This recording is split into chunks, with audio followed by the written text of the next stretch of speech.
Vamos agora abordar um tema tão importante em meio à nossa comunidade, à nossa sociedade, que é a Semana contra o Abuso e Exploração Sexual de Crianças e Adolescentes. Ontem foi a data que foi estipulada para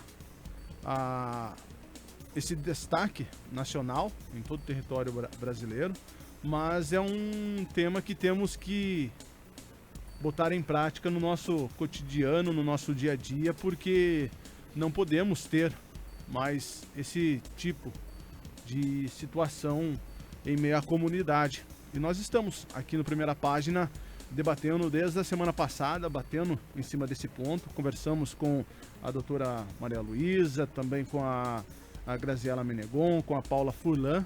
E hoje nós vamos conversar com a psicóloga e coordenadora do CRAS Conviver, a Keise Guarmieri, que está aqui conosco para falar desse tema ainda no Primeira Página. Keise, um bom dia, seja bem-vinda. Bom dia, muito obrigada pela oportunidade e bom dia aos ouvintes também. Keise, falando ainda em abuso sexual, vamos falar um pouquinho sobre o trabalho que o CRAS faz aqui em nosso município. Porque muitas pessoas não sabem o que é realmente o CRAS. Você pode explicar um pouquinho? Sim, o CRAS ele é um setor do SUAS, né? Aqui em Capivari nós estamos na Secretaria do Desenvolvimento Social. O CRAS significa Centro de Referência da Assistência Social.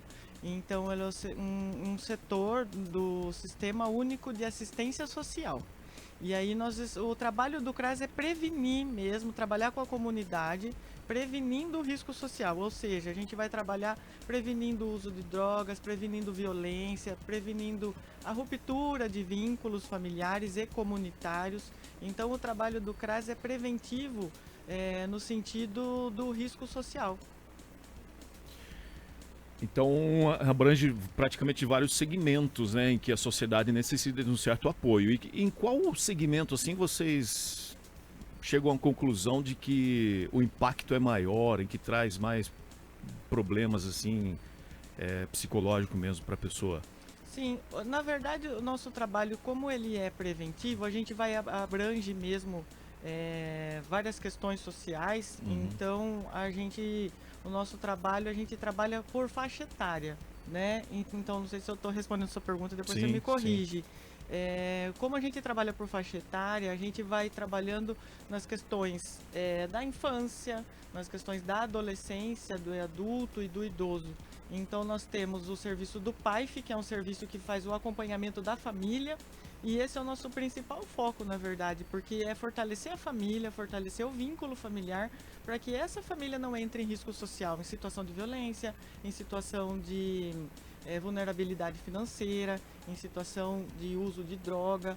Então, o nosso trabalho é fortalecer o indivíduo e fortalecer a família, para que ele tenha autonomia e independência, né, para ganhar o seu sustento, e também tem autonomia para ter uma vida saudável e digna. O abuso sexual é mais impactante? O abuso sexual é muito impactante, na verdade. A gente vem fazendo essa campanha já desde 2018, né? A nossa secretaria promove essa campanha e é uma campanha assim que nos mobiliza e nos impacta muito, porque são muitos casos, né? A partir do momento que a gente começou a divulgar esse assunto, as denúncias aumentaram, começaram a aparecer porque as pessoas ficam melhor informadas, ficam mais fortalecidas para fazer a denúncia. Mais confiantes Então, também, né? exatamente. Então os casos começam a aumentar. É muito impactante, tanto para a equipe, mas na sociedade, porque um abuso sexual influencia demais a vida do indivíduo, né? Então uma criança que sofre um abuso na infância, na primeira infância, ela vai levar uma marca para o resto da vida. Então o trabalho é um trabalho contínuo depois com essa pessoa, para curar a ferida e tentar minimizar os danos. Mas o impacto é muito grande mesmo. Falando no abuso sexual, você pode explicar um pouquinho para quem está nos ouvindo o que é o abuso sexual? Porque muitas pessoas acham, o abuso sexual é quando tem o contato carnal, vamos dizer assim, mas não é dessa forma que é só o abuso sexual, né? Não necessariamente, né? As pessoas acreditam que acontece o abuso só se ocorrer a penetração ou só se acontecer o estupro. Porém, abuso é qualquer exposição da criança a uma situação sexual a qual ela não está preparada e não consentida, né? Então, quando a gente pensa na questão da infância e da adolescência, essas crianças são vulneráveis, esses adolescentes são vulneráveis, nem sempre emocionalmente preparados para o contato sexual. Então, na verdade, esse contato sexual, ele pode ser inclusive virtual, né? E configura um abuso, porque expõe a criança a uma sexualidade a qual ela não está preparada. Então, não necessariamente precisa ter toque, né? Mas a questão do exibicionismo, né? A exposição à pornografia, a exposição a nudes. Então, são situações que impactam demais a vida da criança porque ela não tem preparação emocional para lidar com a situação, ela não entende o que está acontecendo.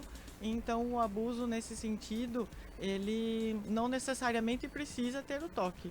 Mas o que a gente vê é que acontece muitos também, que onde acontece o toque, não necessariamente a penetração, né? Mas o toque, aquele carinho mais agressivo, mais invasivo, isso também configura um abuso. E existem casos familiares em que a relação de maiores de idade, eu digo, às vezes a gente fica sabendo de casos em que, na maioria, os padrastos é que abusam, né? Mas recentemente tivemos um caso... Ontem a prisão. A prisão de um pai que abusava da filha de 11 anos, né? Um pai mesmo. E existem casos assim, não estamos falando relacionado a menores, né? Que, como você disse, não estão preparados sexualmente e tal. Mas entre familiares maiores de idade, existem casos relatados? Olha, acontece, né? Mas a diferença é que quando já é um adulto, é um padrasto que abusa da filha, o que a gente vê, muito desses abusos sim são o adolescente, então às vezes não é uma criança, mas é uma menina, adolescente, né? Em caso de adultos acontece, só que daí o adulto ele já tem como se livrar, porque geralmente começa a acontecer o abuso quando a criança ou adolescente está numa situação vulnerável, que esse abusador, o pai, ele tem controle sobre ele. Sim. Né? Então, depois de adulto, fica mais fácil dessa pessoa se livrar, porque ela já tem recursos para se livrar do abuso, ou até para fazer a denúncia, né? O que a gente vê é que começa na adolescência, quando a pessoa, o adolescente, ganha uma certa independência, a primeira coisa que ele faz é sair de casa, para se livrar do abuso. E, né? o que é a exploração sexual? A exploração sexual é o abuso com a intenção de lucro, né? Então a exploração sexual está muito envolvida a questão do dinheiro, a questão financeira. Então é colocar crianças, adolescentes para se prostituir, para arrecadar dinheiro, mas também a venda, né, de materiais pornográficos contendo crianças. Então, infelizmente, isso ainda é muito comum, venda de vídeos, fotos, de crianças, né, menores de 18 anos, adolescentes, e isso também configura a exploração sexual, porque você está se valendo da sexualidade, da sensualidade de um adolescente, de uma criança, para ter lucro com aquilo. E nesse caso, o que fazer? A denúncia, né? Sempre que alguém entrar em contato com algum material onde tem uma criança, um adolescente, um material pornográfico, fazer a denúncia, porque geralmente esse crime virtual, né, ele fica mais escondido, mas fazendo a denúncia, hoje em dia tem a tecnologia para localizar a pessoa que está vendendo esse material, né, esse tipo de material. E onde procurar ajuda? A pessoa que sofre abuso ou que sabe que alguém perto dela está sofrendo o abuso, ela deve procurar. Tem o Disque 100, então assim, esse é o canal que a gente mais divulga porque ele é anônimo, a pessoa pode ligar do celular, é simples. Então, o Disque 100 ele é nacional, então a pessoa vai fazer a denúncia e depois o Ministério Público vai ser mandado esse caso para o Ministério Público, para a Delegacia da Mulher, para investigação. Aqui em Capivari nós temos os CRAS, né? Então, eu sou coordenadora do CRAS Conviver, ele fica ali no Ribeirão. Nós temos o CRAS Santo Antônio, que fica ali no bairro Santo Antônio, que é o CRAS Cidadania. O CREAS, que fica bem no centro da cidade. São pontos da assistência social onde a pessoa pode procurar ajuda. Ela pode fazer a denúncia nos CRAS e aí então nós vamos orientá-la e nós vamos reportar então à Delegacia da Mulher. E na Delegacia da Mulher a pessoa pode fazer a denúncia também.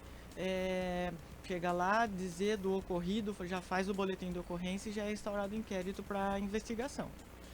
Keise, quero agradecer a sua vinda na manhã dessa quinta-feira aqui no Primeira Página. Você tirou um tempinho aí na agenda, porque essa semana vocês estão conscientizando e muito. Daqui a pouco nós vamos trazer, inclusive, Marquinhos, uma matéria que a Camila Coimbra fez na Escola Augusto Castanho, onde os alunos estão recebendo palestras sobre conscientização do abuso sexual.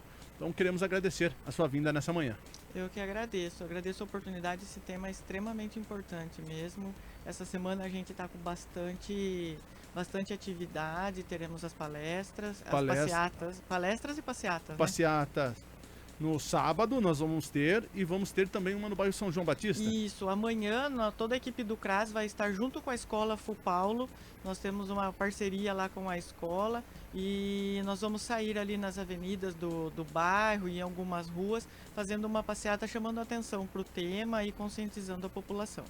Tá certo então. Bom dia. Obrigada.